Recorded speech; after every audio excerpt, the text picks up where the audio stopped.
Hi guys, সবারই একটা common সমস্যা। এই যে ক্যাপকাট থেকে লোগোটা কোনোভাবেই রিমুভ করা যাচ্ছে না। রিমুভ করতে গেলে কিনতে হচ্ছে, কিন্তু আমরা বাঙালি ফ্রিতে ব্যবহার করতে পারি। আসুন একটা টেকনিক জেনে নিই। তো ফার্স্টে আমরা ভিডিওটা নিয়ে যেভাবে পারি এডিটটা করে নিব ও লাস্টে ওই যে ক্যাপকাট লোগোটা এটা সরিয়ে নিব। এটা করতেই হবে। তারপর চলে যাব ওই যে মার্ক করা অপশানে গিয়ে এই যে ওয়াটারমার্ক মানে যেভাবে পারে নিচে উপরে যেখানে যেভাবে পারে সেভাবে সে করে নিবে, এটাতে সমস্যা নাই।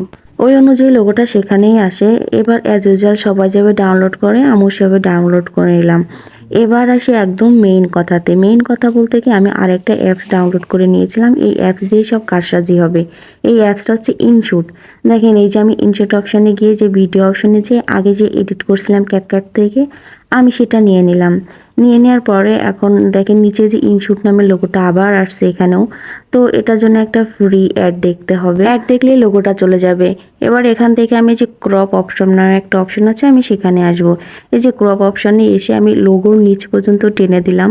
দিলে এই যে লোগোটা চলে গেল, কিন্তু এই যে ফাঁকা একটা জায়গা রয়ে গেছে। এখন ক্যানভাসে আসব। এসে এই দেখেন এইখানে আমি টেনে দিলে ওটা চলে যাবে একদম, এই ফাঁকা অংশটা একদম চলে গেছে। তারপরে অ্যাজ ইউজুয়ালি এখানে যদি কোনো কাজ থাকে সেটা করব, করে আমি এই যে ডাউনলোড করে নিলাম।